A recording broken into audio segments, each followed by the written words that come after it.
დილამშვიდობის ყველას, გასული კვირის პრეს-ანალიზი, მოკლედ სტუმართან ერთად შეფასებული კვირის მნიშვნელოვანი თემები, რაზე საუბრობს რეგიონული მედია, ევროპული პრესის ძირითადი აქცენტები, რას ფიქრობენ თქვენთვის ცნობილი ადამიანები მათზე გამოქვეყნებულ თემებზე და ეს ყველაფერი დღევანდელ პრეს-ზონაში დილამშვიდობის კიდევ ერთხელ მე ალიკო გრიგალაშვილი ვარ, თუმცა იქამდე სანამ ძირითად თემებს გადავავლებთ თვალს, მოდით ვნახოთ თუ ვინ გაიპრესა გასული კვირის მსვლელობისას ბეჭდურ მედიაში და რა თემებზე გაამახვილა ყურადღება გაამახვილეს ყურადღება გაზეთებმა, ამის შესახებ უკვე ნანა კალანდაძე ისაუბრებს.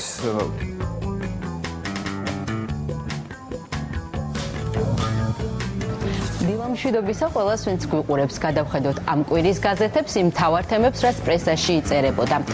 ქართული ოცნების მიერ საპრეზიდენტო კანდიდატად გიორგი მარგველაშვილის დასახელების შემდეგ პრესა აქტიურად ალაპარაკდა საპრეზიდენტო მარათონზე. ვინ იქნება ნაციონალური მოძრაობის კანდიდატი, შეთანხმდება თუ არა არასაპარლამენტო ოპოზიცია ერთ კანდიდატზე, ამ საკითხზე 19-ჯერ დაიბეჭდა სტატია. მოცულობის მხრივ ყველაზე დიდი ფართობი სწორედ ამ თემას დაეთმო A3 ფორმატის ტიპის გაზეთის 17 გვერდი.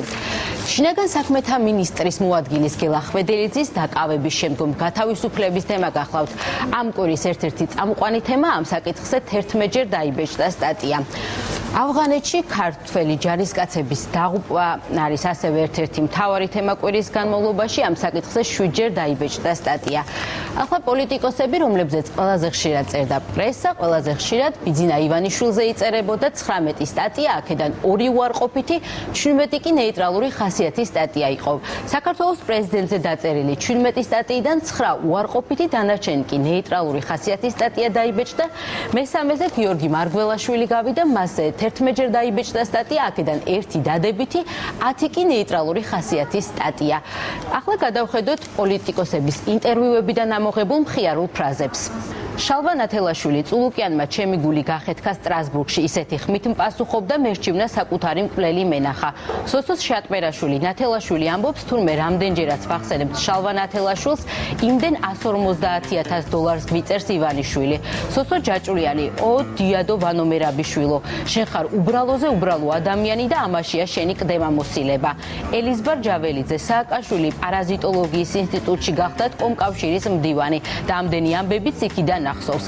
დიტო გელოვანი, სააკაშვილმა ერთხელ ვერა ქობალია მოითხოვა და ზუგდიდის გამგებელი ალექსანდრე ქობალია მიუყვანეს. ლოთი ქობალია მაინც მიეყვანათ. მამუკა ბაკურია, დავით საყვარელიძე საკმაოდ უზრდელია და კარგად იფურთხება. მერაბ მეტრეველი, ნაციონალები ისე არიან მიჩვეული გაყალბებას, რომ ეჭვმაკ შეიძლება საკუთარი პრაიმერიც გააყალბონ. ეს იყო ამ კვირის მთავარი თემები, რომელზეც პრესა წერდა. კვირის მთავარ თემებზე ნანა კალანდაძე საუბრობდა, რამდენიმე მთავარ თემას გადაცემის მსვლელობისას განვიხილავთ, ერთ-ერთი გახლავთ პრემიერ-მინისტრის პრესკონფერენცია, ხოლო სოფიო ხორგუანთან ერთად უკვე გუშინდელი ამბების შეფასებით დავიწყებთ. რაც შეეხება რეგიონულ მედიას, მე მივესალმები კახა კუპატაძეს, რომელიც მიმოიხილავს იმას, თუ რაზე წერდა ბეჭდური მედია კახეთში. დილამშვიდობის კახა და გისმენთ ყურადღებით.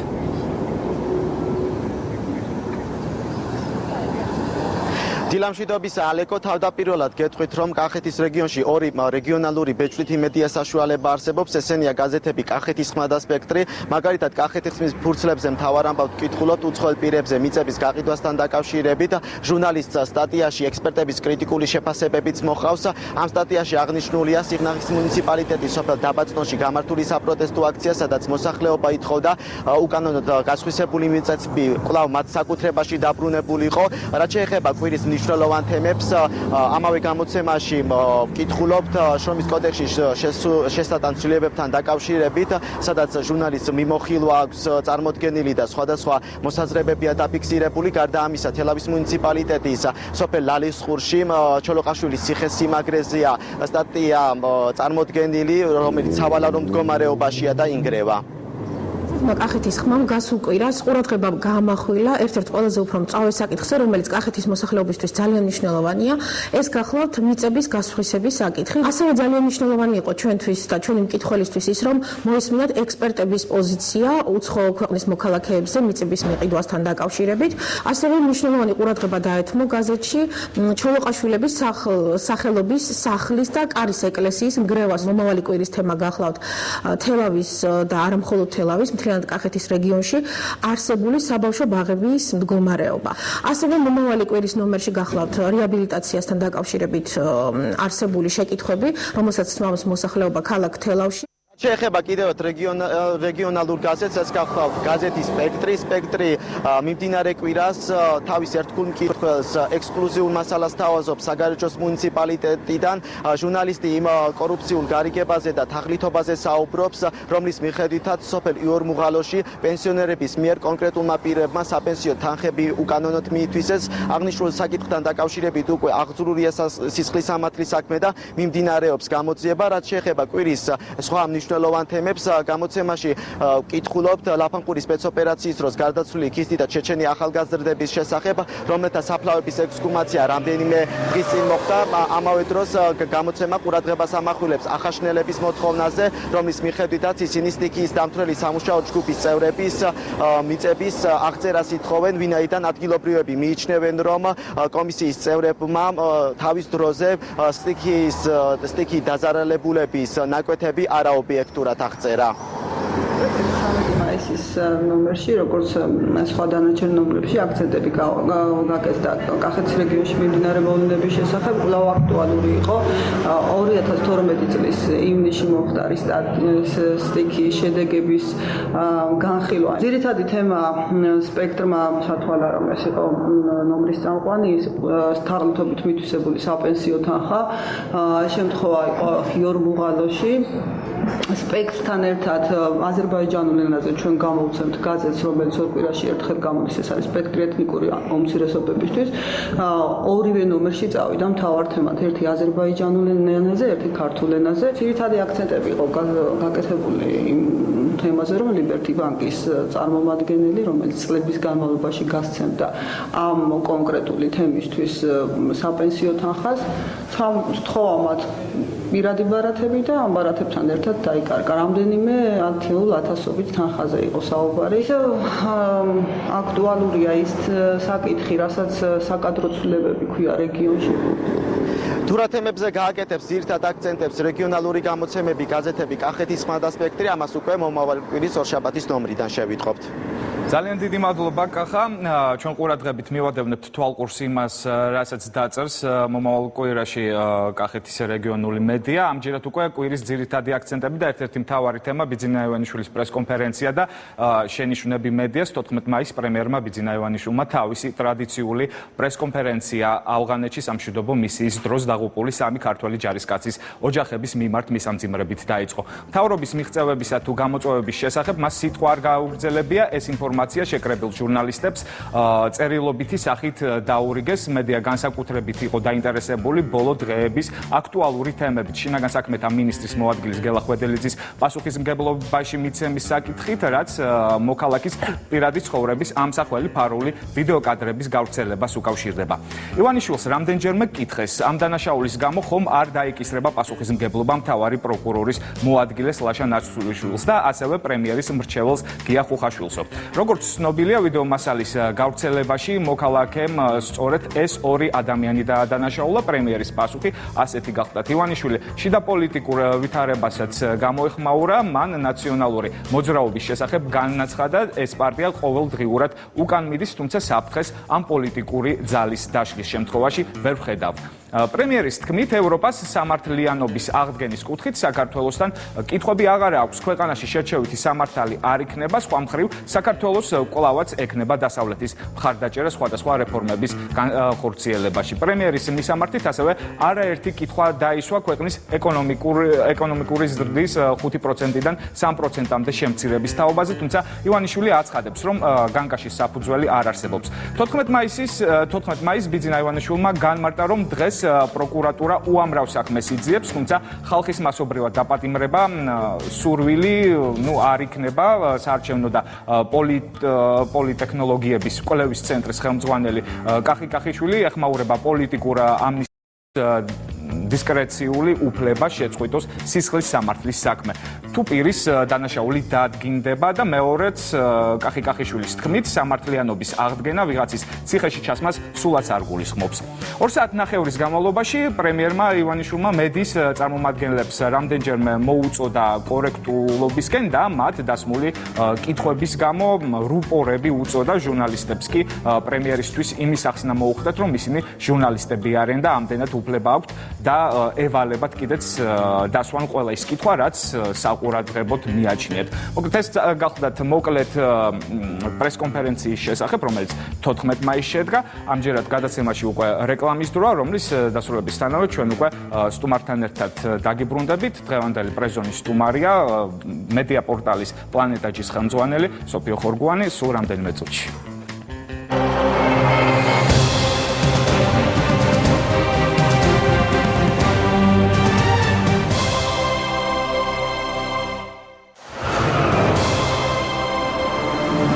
რას ფიქრობ ჯობა ჩვენს დღევანდელ სტუმარზე? ჩვენს სტუმარს შეექმნა ამასთან დაკავშირებით პრობლემა. ხოდა პასუხი გავაცემინოთ ამ ბრალდებაზე. რა სტერეოტიპი დაინგრა? არაფერი ისეთი. ფეხებზე არ კიდია ხალხი გაფასებს თუ არა რატო წუწულებ, ხო?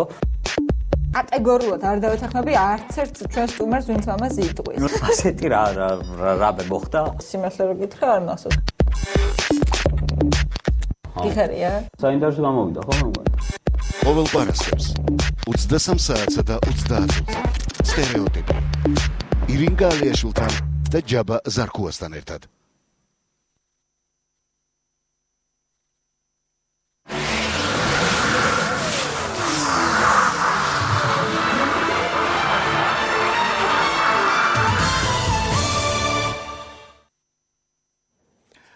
დილამშვიდობის კიდევ ერთხელ განსაკუთრებით კი მათ, ვინც ამ დროისთვის შემოგვიერთდით, გეტყვით რომ თქვენ პრესზონას უყურებთ, სტუდიაში უკვე სტუმარი გვყავს, დილამშვიდობის სოფიო ხორგუანი, პლანეტაჯის მედია პორტალის პლანეტაჯის ხელმძღვანელი სტუმრობს დღევანდელ პრესზონას.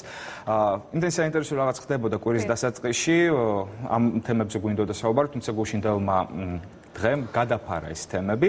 ჰომოფობიის საერთაშორისო დღე საქართველოში გახდა ჰომოფობიის გამოვლინების დღე. ეს გახლავთ სახალხო დამცველის კომენტარი უჩენ ანუაშვილის. თქვენი შეფასება. მე სახალხო დამცველის მოადგილე ვიყავი წლების განმავლობაში და პრაქტიკულად იგივე პათოს გავემეორებ, რაც სახალხო დამცველმა უჩენ ანუაშვილმა განაცხადა. გუშინ რაც ნახეთ, ეს ნამდვილად არ იყო ჰომოფობიის წინააღმდეგ მიმართული აქცია. რეალურად ჩვენ ნახეთ, რომ გვაქვს პრობლემები და ჯერ კიდევ საზოგადოებაში ადამიანებს გვიჭირს ჩვენგან განსხვავებულების მიღება, მათი აღიარება და ის, რომ ჩემი თავისუფლება მთავრდება იქ, სადაც იწყება სისხლის სამართალი, არა ის, რომ ადრე იყო დამკვიდრებული, რომ ჩემი თავისუფლება მთავრდება იქ, სადაც იწყება სხვისი თავისუფლება, არა. იქ, სადაც იწყება სისხლის სამართალი. იცით რა, მე შეიძლება ვთქვა და გამოვხატო მესალმები ძალიან ფართო უფლებას გამოხატვის თავისუფლების. მაგრამ თუ სისხლის სამართალზე გადავიდა საქმე, იქ უკვე დამთავრდა. როდესაც ისვე ქრას, როდესაც ისვე ჯოხებს, როდესაც ასეთი ტიპის ძალადობას აქვს ადგილი, ეს არ არის ადმინისტრაციული დანაშაული. მე მახსოვს, როდესაც ახალგაზრდა სტუდენტებმა ცოტა ხნის წინ გამართეს აქცია და რაღაც წარწერები გააკეთეს, მათ იცოდნენ, რომ ისინი ჩადიოდნენ ადმინისტრაციულ დანაშაულს და ისინი ამაზე მიდიოდნენ. და ეს ჩემი გამოხატვის თავისუფლება ამ უფლებას მაძლევს. და ეს არის დღეს აღიარებული ნორმა. მაგრამ ის რაც გუშინ ვნახეთ, ეს არ იყო ნამდვილად ჰომოფობიის აქციის წინააღმდეგ მიმართული მხოლოდ. ეს იყო მიმართული სახელმწიფოს წინააღმდეგ, ეს იყო მიმართული ადამიანის წინააღმდეგ და ყველაზე სამწუხაროა, რომ სწორედ ეკლესიის და სასულიერო პირების მიერ მოწყობილი აქცია თავად ეკლესიის წინააღმდეგ იყო მიმართული. ეკლესია ემიჯნება გუშინდელ აქციას. თუმცა გმობს კი, რა თქმა უნდა, ეს არის სწორი პოზიცია, როდესაც ეკლესია ემიჯნება ძალადობას და რეალურად ყველა ეკლესია თუ ლაპარაკობთ ქრისტიანულ რელიგიაზე და ეკლესიებზე მithmetos მართლმადიდებლური ეკლესია ემიჯნება ძალადობას და ეს იყო სწორი განმარტება, მაგრამ აქ არის სხვა თემა, ანუ ჩვენ არა ვართ თეოკრატული სახელმწიფო, ამიტომ ეკლესიას აქვს თავისი ადგილი და არ უნდა მოხდეს აღრევა ეკლესიის და სახელმწიფოს როლის ჩვენს ცხოვრებაში. კი ბატონო, გუშინ მოვისმინეთ როგორც უმრავლესობის, ასე უმცირესობის მხრიდან კომენტარები, მე უმცირესობის წარმომადგენლების ლიდერები აცხადებდნენ, რომ პოლიციამ ვერ გამოიყენა თავის შესაძლებლობა.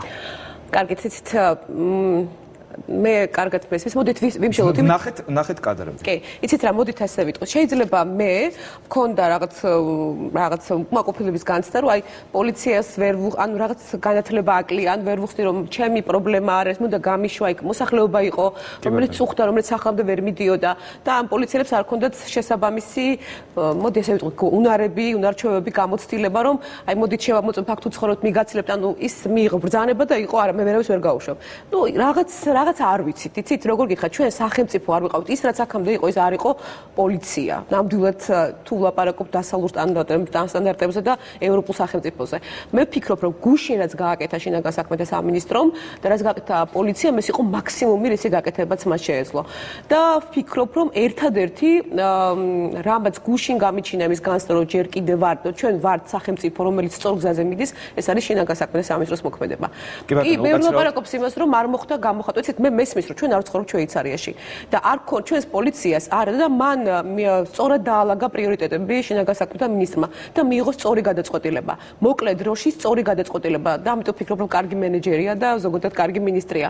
მის, როდესაც რატო არ გამოიყვანა რობოკოპები და უფრო ძლიერი დაცვა რატო არ იყო? ან საზოგადოებაში გაჩნდა კითხვა, რატო არ დაარბიეს აქცია, ან აქციის დარბევას ვინც ამბობს, რატო არ დაარბია აქცია, მე როგორ გითხრათ, თუ რაოდენობის თვალსაზრისით ვიმსჯელებთ, ხო? ნუ 40,000-ზე მეტი ადამიანის შეკავება ძალიან რთულია. იცით, არა მარტო შეკავება, როგორ აგიხსნათ აქ მე ერთობა ფსიქოლოგია. ანუ ჩვენს პოლიციელებს არ აქვთ ის უნარჩვევები, რომლითაც ისინი შეძლებდნენ მინიმალური დანაკარგებით, ანუ მინიმალური გადაცდომებით, ასე ვიტყვი, იმ რელიგიურად ეგზალტირებული ბრბოს შეჩერებას და სრულიად წარმოუდგენელია რომ ვინმეს ან რო ამბობენ რომ დაინახავდნენ რობოკოპებს და ამ რაღაცას ძალას გაჩერდებოდნენ შეუძლებელი ამის განსაზღვრა წინასწარ რა რეაქცია ექნებოდათ მე იქნებოდა სხვა ტიპის რომ აი გამოიყვანეს და იგივე ჯალათები და ის პოლიცია ისევ ანო მერაბიშვილის ისევ ის რობოკოპები რომლებიც 7 ნოემბერს გვარბევდნენ 26 მაისს და ასისხლეს ხალხი იგივე ხალხი საკუთარი მღვდლების წინააღმდეგ მიმართეს ამიტომ მე ვფიქრობ რომ ყველაზე სწორი გადაწყვეტილება მიიღო შინაგან საქმეთა მინისტრმა რაც შეეძლო მას ჩვენ არ ვცხოვრობთ შვეიცარიაში და არც ირანში არ ვცხოვრობთ. ჩვენ ეხლა ვსწავლობთ ნელ-ნელა, რას ნიშნავს, როცა შენ ცხოვრობ, მუშაობ და ხარ მოქალაქე ქვეყანაში, რომელსაც სურს იყოს სახელმწიფო და დასავლური სახელმწიფო. განვარცხოთ ეს თემა, ასე უფლებადამცველის კომენტარით, იგივე დამოკიდებულება აქვს პოლიციელების მიმართ, ანუ მაქსიმუმის გაკეთება ვერ მოხერხდა. თუ კი ვიმსჯელებთ რაოდენობაზე, პოლიციელების რაოდენობაზე იყო ხაზგასმული, მე აქვე, არ ვიცი, სოციალებში ზოგადად მოსახლეობის უკმაყოფილება იმით, რომ იმდენი პოლიციელი იდგა მაგ ტერიტორიაზე, რომ აი ამდენი პოლიციელი არ უნახავთ. საუბარი იმაზე, რომ იქ მეორე მწკრივი უნდა ჩადგეს და ასე შემდეგ. იცით რა, უფლებადამცველები უფრო მეტად იმაზე რომ საუბრობდნენ, ანუ ჩემთვის როგორც ასე ვთქვათ, ყოფილი უფლებადამცველისთვის იყო ფაქტი და მოცემულობა, რომ რეალურად რაღაც ჯგუფს არ მიეცა საშუალება საკუთარი აზრის გამოხატვის, აქციის ჩატარების. ეს არის ფაქტი. ანუ მათი უფლება შეილახა. ეს არის მოცემულობა, გასაგებია. და გასაგებია, რომ ეს უფლება მათთვის შელახული არის. მაგრამ ჩვენ არ ვცხოვრობთ, როგორ აგიხსნათ, ეს ხომ არ არის რაღაც კოლბაში არ ვცხოვრობთ. უნდა გავითვალისწინოთ, მე მესმის უფლებადამცველი უნდა ვლაპარაკობ და დიახ, მე მაქვს ამის უფლება და ადამიანებს უნდა მიეცეთ ამის უფლება. მაგრამ მე მოდი ჩვენ რახან მედიაზე ვსაუბრობთ და როგორ უნდა აფასებდეს მედია, მე ვაღიარებ ამასაც, მაგრამ მე მესმის, რომ ეს არ არის ლაბორატორია, ეს არის ცოცხალი ორგანიზმი. ჩვენ ადამიანები ვართ და ჩვენ უნდა გამოვიდეთ იმ რეალობით, რაც არსებობს. ძალიან კარგად ვიცი, რა შედეგებით შეიძლებოდა ეს დამთავრებულიყო რეალურად თუ მოხდებოდა ამ ადამიანების ერთმანეთთან მიახლოება. ეს როგორ აგიხსნათ, გამძვინვარებული მასა, იქ არ ხედავს ქალი, კაცი, აქციის მონაწილე, არ მონაწილე, ბრბოს მე სხვა ინსტინქტები, სხვა ფსიქოლოგია აქვს, მე მოქალაქე არ ხარ. გუშინთელ აქციას, გუშინთელ დღეს არაერთგვაროვანი რეაქცია მოყვა, როგორც რუსულ მედიაში, ასევე უცხოეთშიც, თუმცა იქამდე სანამ ამ თემას გავასვათ ხავს, ჩვენ გუშინ რუკაც მოვიძიეთ ბოლო პერიოდის განმავლობაში სად არის აღნიშნული ზრდა, ესე იგი ჰომოსექსუალების თვალსაზრისით, მაყურებელსაც შევთავაზებთ ამ რუკას. იქამდე რამდენიმე საინტერესო კომენტარი გაკეთდა დანაშაულება, თქვათ იგივე გიგა ბოკერიას და ნაციონალური მოძრაობების ნინო ბურჯანაძის კომენტარი. კი, ნინო ბურჯანაძის და ბევრი სხვა პოლიტიკოსიც მოვისმენთ. ზოგადად როგორც ყოფილ ჟურნალისტს ამჯერად ასე გეკითხებით. კარგით. სწორად გააშუქა აქცია მედიამ? აი ეს მაინტერესებს. იმიტომ რომ იდენტობის ამ ორგანიზაციის წარმომადგენლების თქმით არის სწორად გაშუქდა. ანუ აქცია ეწოდა აღლუმი. კარგით, მოდით ახლა მედიას სალკე პრობლემები გვაქვს და ეს იქაც გამოჩნდა იმისიც მინდა თქვა იმ მე შემდეგ პრემიერის ბრიფინგთან დაკავშირებით და ზოგადად მაგაზე აუცილებლად უნდა ვისაუბროთ. გეტყვით აღლუმი, რა თქმა უნდა, აღლუმი სულ სხვა რამეა, აქცია სხვა რამეა. მოდით ასეთ რამე შევხედოთ, რომ იგივე ახლა თქვენ ბრძანეთ ჩამოთვალეთ პოლიტიკოსები და მათი განცხადებები. არ გამოვრიცხოთ, რომ ყველა ადამიანი პოლიტიკოსი არის ის სამოქალაქო სექტორში თუ რაღაცა გარდა იმისა, რომ ვიღაცის უფლებები აღელვებს მას აქვს თავისი მერკანტილური ინტერესები. რა თქმა უნდა, გიგა ბოკერიას და სხვა ყოფილ ესე ვთქვათ ხელისუფლების წარმომადგენლებს, ნაციონალური მოძრაობის წევრებს აქვთ ინტერესი, რომ ისინი ოპოზიციაში არიან, წარმოაჩინონ დღევანდელი ხელისუფლება უნიათო, უსუსური, რომელიც ვერ შეძლო და ამ თემაზე ისაუბროთ. არა, ნამდვილად არ არის ესე. ანუ ის რომ გიგა ბოკერია ლაპარაკობს იმას, რომ შინაგან საქმეთა მინისტრი უსუსურია, ეს უც არ ნიშნავს იმას, რომ ეს ასეა. ის ამაზე ისაუბრებს და რა თქმა უნდა, ეს არის მისი, ანუ ოპოზიცია ამას ნიშნავს, რომ თუ მან ჩათვალო რაღაცა საფუძველი მიეცა ილაპარაკოს, ის ამაზე ილაპარაკებს. როგორ შეაფერადებს ამას, როგორი ფორმით მომაწოდებს, გააზვიედებს, თორე ეს მისი ბრძოლება ისევე როგორც მესმის ინო ბურჯანაძის ან კახა კუკავას ან სხვა დიმა ლორქიფანიძეს და სხვა პოლიტიკოსების ასე ვთქვათ დღეს ჯერჯერობით პრაქტიკულად ასე ვთქვათ მიღმა დარჩენილი პოლიტიკის აქტის ძალიან აქტიური პოლიტიკის მიღმა დარჩენილი პოლიტიკოსების მესმის, ანუ ჩვენ ის ადამიანები ცდილობენ საკუთარი თავის რეაბილიტირებას და მათთვის აუცილებელია საინფორმაციო ველში ტივტივებდნენ. მიეცა საშუალება ის ამას გამოიყენებს. ახლა მორალზე, ზნეობაზე, როგორ გიხათ ეთიკაზე პოლიტიკოსების არ ვილაპარაკებ. რაც შეეხება ჟურნალისტებს, აქ შეიძლება ვილაპარაკოთ, რა თქმა უნდა, იმიტომ რომ ყველა ძალიან მოკლედ. კი, რა თქმა უნდა, იმიტომ რომ ჩვენ მედიასაც და ჟურნალისტებს, განსაკუთრებით ჟურნალისტებს უნდა ესმოდეთ მეოთხე ხელისუფლება არის და თუ მე მოვითხოვ მოსამართლისგან, თუ მოვითხოვ პარლამენტარისგან და ჩემი მინისტრისგან პასუხისგებლობის გრძნობას, ისევე მოვითხოვ მედიისგან ამასაც და რა თქმა უნდა გაცილებით მეტი პასუხისგებლობით უნდა მოეკიდოს და მესმის რომ სკანდალი ნიუსია, საინტერესოა რა თქმა უნდა, მაგრამ ეს არ უნდა გადიოდეს სამოქალაქო სახელმწიფო ინტერესების ზღვარზე. როდესაც შენ იცი, ეს არის შეცდომა და მიზანმიმართული შეცდომაში შეყვანა საზოგადოების, როცა იცი რომ ეს არის აქცია და აქცია სულ სხვა რამეა და არა ეს არ არის აღლუმი და ეს არ არის ის პროპაგანდა რაღაცის, ეს არის აქცია, სადაც ადამიანები იტყვიან რომ დღეს არის დღე, რომელსაც აღნიშნავს მთელი მსოფლიო და ჩვენ უბრალოდ ამ აქციას გამოხატავთ, ისე როგორც იმართება აქციები ლეიკემიის წინააღმდეგ ბრძოლის, შიცის და ასე შემდეგ, ეს არის აქცია. და ეს რა თქმა უნდა მედიამ სამწუხაროდ ამ შემთხვევაში ძალიან კარგი როლი არ შეასრულა. რაც შეეხება უცხოურ მედიას, მაყურებელს დავუპირდით, რომ ვაჩვენებთ იმ რუკას, ეს არის BBC-ს საიტზე გამოქვეყნებული რუკა და პროცენტული მაჩვენებლები, სადაც არის ასახული ის თუ რომელ ქვეყნებში არის ზრდა ჰომოსექსუალიზმი, სექსუალების თვალსაზრისით, ესე იგი, ბოლო პერიოდის განმავლობაში რუმინეთი, ბულგარეთი გამოირჩევა პროცენტული მაჩვენებლით, ნაცრისფერი, ესე იგი, ის არის ქვეყნები, სადაც ნაკლები ზრდა შეინიშნება და იგივე ამ გუშინდელ მოვლენებთან დაკავშირებით ძალიან ვრცელი სტატია იყო განთავსებული BBC-ს საიტზე. და თქვათ იგივე რუსული მედია მოდით ესეთ აქ სხვადასხვა, როდესაც რაღაც სტატისტიკას გვაჩვენებენ ხოლმე, აქ ბევრ რამეს აქვს მნიშვნელობა, ხვდებით როგორ ხდება მოწოდება, ან ზოგადად აი მაგალითად, რატომ შეიძლება ფიქრობს ვიღაცა, რომ დღეს ეს ზრდა ეხლა არის. მე ვფიქრობ ესე არა, ეხლა თქვენ რა ჩამოყალიბეთ, ეს პრაქტიკულად პოსტსაბჭოთა ქვეყნები იყო, რომელიც გათავისუფლდნენ რაღაცა ტიპის ავტორიტარიზმისგან და თავისუფლება მოვიდა უფრო მეტი. ანუ სულაც არ ნიშნავს ეს, რომ ეს ადამიანები ადრე არ არსებობდნენ, ან გაიზარდა და უბრალოდ იმას ნიშნავს, რომ ამ ადამიანებმა ხმამაღლა თქვეს თავიანთი არსებობის შესახებ, რომ ჩვენ აქ ვართ. და ისინი სულ აქ იყვნენ, არცად არ წასულან, ანუ არ გაზრდილა რაოდენობა და ნამდვილად ესე არ არის. უბრალოდ ეს ადამიანები, რომლებიც დამალულად, დაფარულად ან როგორ გითხრათ, ლატენტურად ანუ ცდილობენ ამის არც გამჟღავნებას, არც აფიშირებას, უბრალოდ მათ ხმამაღლა განაცხადეს, ჩვენ აქ ვართ, გამარჯობათ. და მივიღოთ ისეთები, როგორებიც ვართ. ცხადია, რომ გუშინდელ ჩვენთან თბილისში გამართულმა აქციამ საპირისპირო რამ გვიჩვენა და ასევე შინაგან საქმეთა სამინისტროს განცხადება იმასთან დაკავშირებით, რომ გამოიძიებს თითოეულ დეტალს. ძალიან მნიშვნელოვანია. ეს არის ძალიან მნიშვნელოვანი გამოხდეს გამოძება, თუმცა ძალიან რთულ ვითარებაში არის დღეს ხელისუფლება, იმიტომ რომ ჩვენ უპასუხისმგებლო ხელისუფლებას მიჩვეულ ქვეყანა ვართ და ძალიან ბევრი მიუხედავად იმისა, რა განცხადებებს აკეთებდა მიხეილ სააკაშვილი დასავლელ პარტნიორებთან და ევროპაში, რომ ის მხარს უჭერდა დასავლურ ღირებულებებს, რეალურად ის თავისი ქმედებით აი ამ სეკულარიზმს ხელს უწყობდა იმას, რაც დღეს მივიღეთ ჩვენ. რეალურად დღეს გუში ვნახეთ, აი ზღვარს გადასული მოქმედება სასულიერო პირობის. ეს მიხეილ სააკაშვილის ხელისუფლების ხელშეწყობით ხდებოდა და ეს დღეს არ გაჩენილა, ეს ერთ დღეში არ ხდება. ეს დაგროვდა წლების განმავლობაში და ერთხელაც მივიღეთ ის შედეგი, რაც მივიღეთ. ეხლა რაც შეეხება გამოძიებას, ეს არის რთული და ყველაზე რთული, რაც და რა აქ ჩვენ ყველამ საზოგადოებამ ხარი უნდა დაუჭიროთ ხელისუფლებას და მედიაც ამას განსაკუთრებით ყურადღებით უნდა მოეკიდოს აუცილებლად.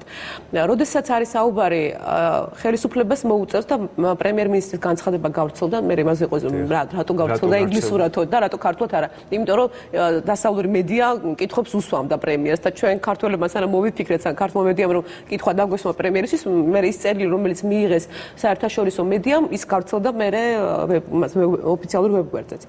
ისი თქმა მინდა, ანუ მოუწევს პოლიტიკოსებს გააკეთონ, მიიღონ გადაწყვეტილება, რომელიც შეიძლება არ იყოს პოპულარული. აი ეს არის მნიშვნელოვანი. შეიძლება მიიღოს გადაწყვეტილება, რომელიც არ არის პოპულარული. მაგრამ თუ ჩვენ ვამბობთ, რომ მინდა სამართლებრივი სახელმწიფო და მინდა სახელმწიფო, სადაც კანონის უზენაესობა არსებობს, სადაც მინისტრის მოადგილე ნახეთ და აი რამხელა რეზონანსი ქონდა მინისტრის მოადგილის გათავისუფლებასაც. მინისტრის მოადგილეც ისეთივე ადამიანია და ისევე აგებს პასუხს კანონის წინაშე, როგორც სხვა დანარჩენი. ყოფილი მინისტრის დღევანდელი მინისტრი, როგორ გიხართ, ოლიმპიური ჩემპიონი იქნება ის თუ სხვა სასულიერო პირი, თუ მან დაარღვია კანონი, ინდულგენცია არ არსებობს. ეს არის მნიშვნელოვანი. ამის გასვლა შეიძლება, თუმცა სამწუხაროდ დღეს ამას ჩვენ ვერ მოვახერხებთ. ძალიან დიდი მადლობა სტუმრობისთვის. შემოვიფარგლეთ ამ ერთი თემით. იმედი მაქვს მომავალში შემოგვერთდებით და სხვა საინტერესო თემებთან დაკავშირებით მოვისმენთ თქვენს კომენტარს. ინტერნეტ პორტალის პლანეტა ჯის ხელმძღვანელი სოფიო ხურგუანი სტუმრობდა დღევანდელ პრეს-ზონას. ამჯერად უკვე რეგიონ კავკასიელი ჟურნალისტების მიერ შეფასებული თემები, ერთ-ერთი მათგანი გახლავს 15 მაისიდან ევროპაში აზერბაიჯანული არხი Meydan TV დაიწყო აუწყებლობა, არხი Turksat სატელიტის მეშვეობით და ასევე თურქეთის Media TV-სთან თანამშრომლობით იმაუწყებლებს, მისი გადაცემების ნახვა შესაძლებელი იქნება ყოველ 4 შაბათს დღის მეორე ნახევარში, ამას გარდა Meydan TV-ს გადაცემების ყურება ინტერნეტის სივრცეში შეიძლება. რას წარმოადგენს ეს არხი, რა არის ამ არხის პოლიტიკა, მიზნები, ამაზე მოდით აზერბაიჯანელ ჟურნალისტ Seymur Gaziyevs მოусმინოთ. Нынешняя политическая ситуация в Азербайджане все-таки Кавказ, мы считаем друг друга в нашей... დავიწყებ იმით, რომ ჩვენს ქვეყანაში სიტყვის თავისუფლების მხრივ ძალიან მძიმე სიტუაციაა. საერთაშორისო ორგანიზაციები საკუთარ ანგარიშებში აზერბაიჯანის ხელისუფლებას რეგულარულად აკრიტიკებენ მედიასთან დაკავშირებული შექმნილი სიტუაციის გამო. შეგახსენებთ, რომ 2009 წლის იანვარში აზერბაიჯანში დაიბლოკა რადიო თავისუფლების, ამერიკის ხმის და სხვა საერთაშორისო რადიოსადგურების მაუწყებლობა. მიუხედავად ამისა, ქვეყნის ხელისუფალნი აცხადებენ, რომ აზერბაიჯანში ვერავინ იტყვის თითქოს მედიის ფუნქციონირებას რაიმე დაბრკოლებები ექმნება. პირიქით, ზოგიერთი საერთაშორისო ორგანიზაციის მიერ გამოთქმული პრეტენზიების საპირისპიროდ აზერბაიჯანში თავისუფალი მედია ნამდვილად არსებობს. მთავრობის წევრები აღნიშნავენ, რომ ჩვენს საზოგადოებას მსგავსი პრობლემა არ აქვს და ქვეყანაში თავისუფალი მედია არსებობს. ჟურნალისტს ინფორმაციაზეც თავისუფლად მიუწვდება ხელი და მისი გავრცელებაც თავისუფლად შეუძლია. გეტყვით, რომ ეს სიცრუეა. აქედან გამომდინარე, აზერბაიჯანელმა ჟურნალისტებმა გადაწყვიტეს შეექმნათ ტელევიზია, რომელიც უცხოეთიდან ქვეყნის მოსახლეობას ობიექტურ ინფორმაციას მიეწვდის. არხის სამაუწყებლო პოლიტიკის თანახმად, მან აზერბაიჯანული დამოუკიდებელი მასმედიისთვის დამოუკიდებლობის ეტალონის როლი უნდა შეასრულოს. Meydan TV სამაუწყებლო დროს მხოლოდ ანალიტიკურ და საპოლემიკო გადაცემებს არ დაუთმობს. მისი ინტერესები თანაბრად გადანაწილდება კულტურის, ისტორიის, ლიტერატურის სფეროებზე, სატირასა და დიასპორის ცხოვრებაზე. მიგვაჩნია, რომ ამგვარი არხების არსებობა ძალზე სასარგებლოა აზერბაიჯანში აზრთა პლურალიზმის დასამკვიდრებლად. Meydan TV-ს ყველა დამფუძნებელი ამჟამად ბერლინში ცხოვრობს. სწორედ ეს გახდა მიზეზი, რომ არხის გახსნასთან დაკავშირებული ყველა სამუშაო ბერლინში ჩატარდა. ეს პროექტი უმთავრესად შემოწირულობებით ფინანსდება. დღემდე შეგროვებული 18,000 ევროდან მეტი წილი ტექნიკური აღჭურვილობისა და სამაუწყებლო დროის შეძენას მოხმარდა. სუფლება და ობიექტური ინფორმაციის მიწოდება მოსახლეობისთვის, ეს არის Meydan TV-ს ძირითადი მოტივი, პრინციპი და ასე შემდეგ. მოკლედ წარმატება უსურვოთ ამ არხს. რაც შეეხება ჩვენს ქვეყანაში ერთ-ერთ პოპულარულ ჟურნალს და არა მარტო ქვეყანაში, მსოფლიოს სტანდარტებით ერთ-ერთი გამორჩეული და წარმატებულია. ამჯერად მოდით ამ ჟურნალის ქართული ვერსია შევაფასოთ. ჩვენი გადამღები ჯგუფი ჟურნალ Forbes ესტუმრა და მისი სარედაქციო პოლიტიკა გადაცემაში პრეზონა.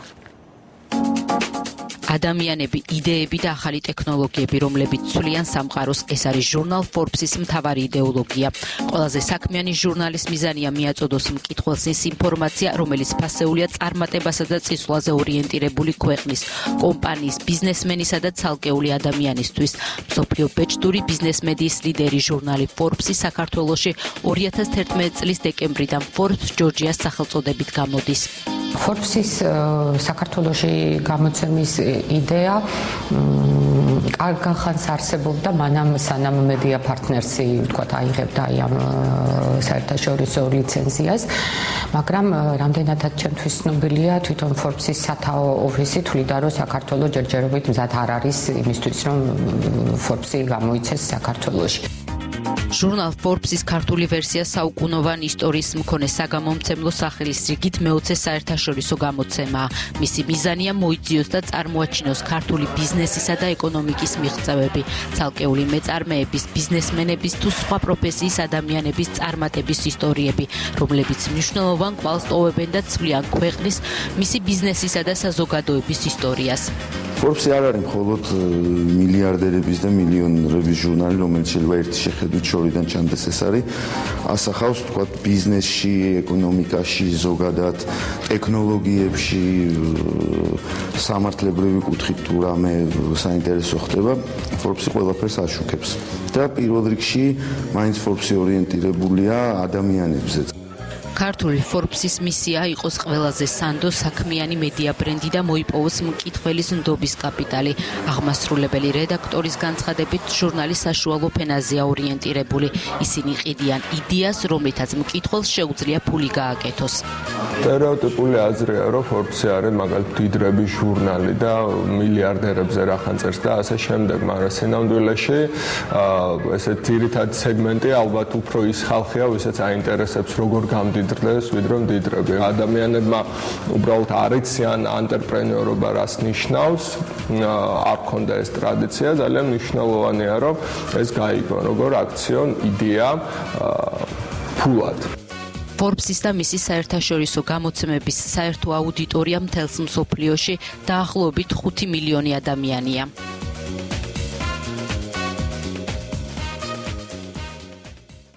როგორ ვაქციოთ იდეა ფულად, ეს არის Forbes-ის ერთ-ერთი მოტივი. ამჯერად უკვე ევროპული პრესის ძირითადი აქცენტები და გიორგი ფოფხაძეს მოусმინოთ.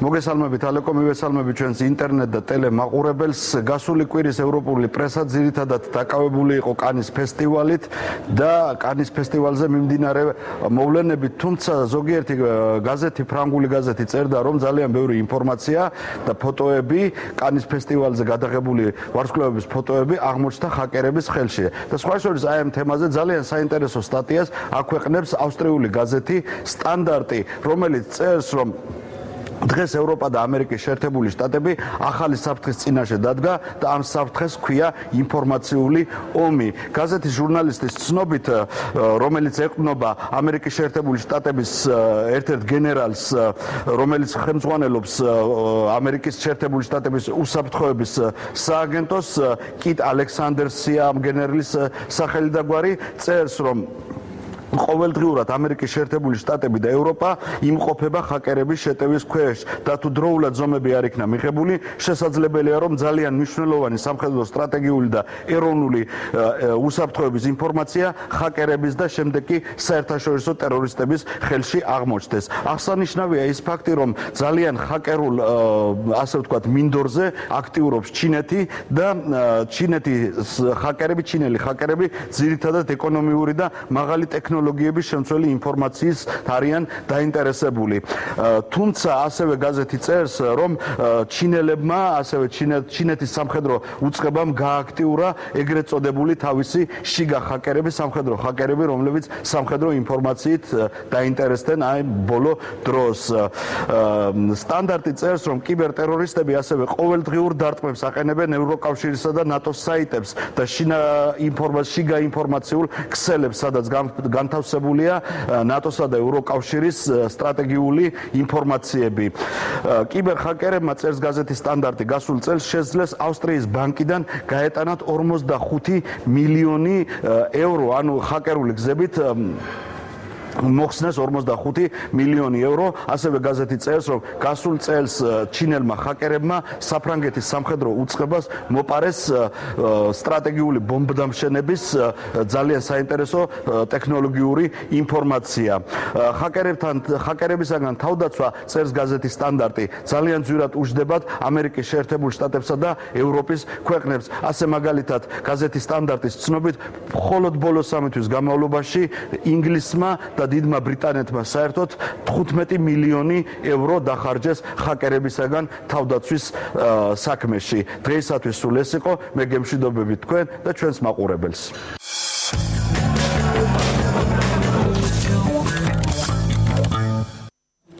და გადაცემის ბოლოს ტრადიციული რუბრიკა, რას ფიქრობენ თქვენთვის ცნობილი ადამიანები მათზე გამოქვეყნებულ თემებზე? პრესზონა ყველა დროის ერთ-ერთ საუკეთესო კალათბურთელ ნიკოლოზ დერიუგენს ესტუმრა.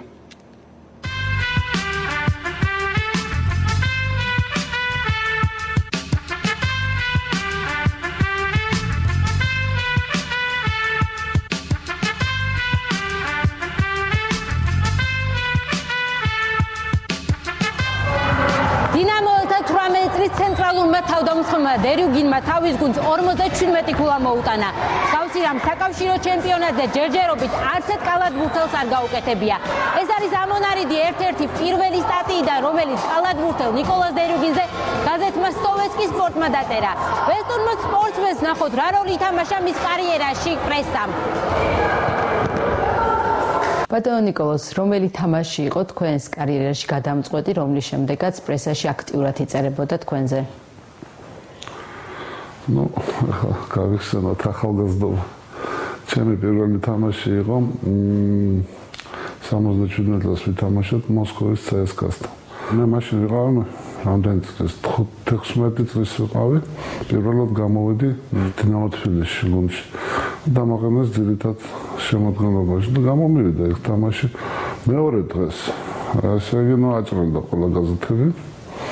რა თქმა უნდა, ჩვენი ქართული გაზეთი ძირითადად რა ლელო იყო. და ეს რუსული გაზეთი სავეცკის სპორტები და იმის მერე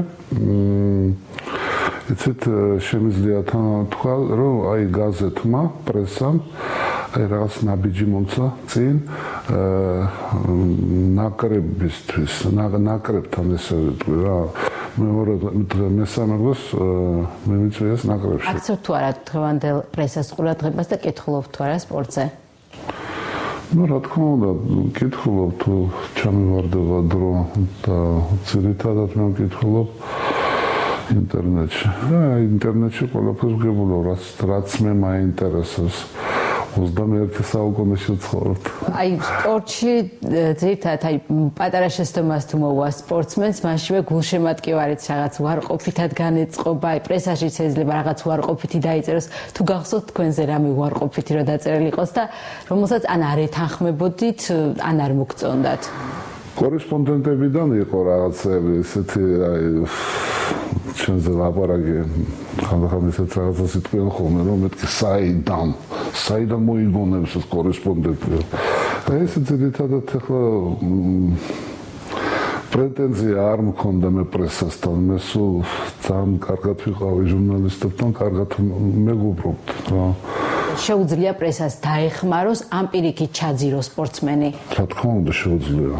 ხოლმე პრესა ესეთი ძლიერი რომ შეუძლია ესეთ რაღაცას დაწეროს, ისე ჩაძიროს, რომ ვერ ამოყოს მერე თავს სპორტულ კარიერაზე ვიძახ, სპორტულ საზღვარზე. თქვენ ცხოვრებაში რა როლი ითამაშა პრესამ? ну, რა თქმა უნდა დადებით.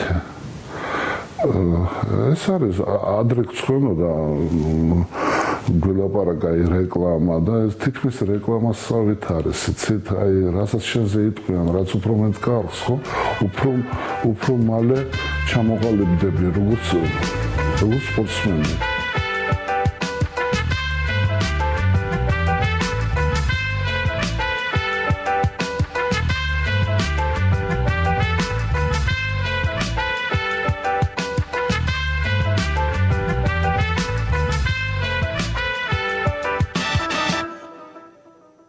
ბატონ ნიკოლოს მომავალი თაობის აღზრდაში წარმატება უსურვოთ.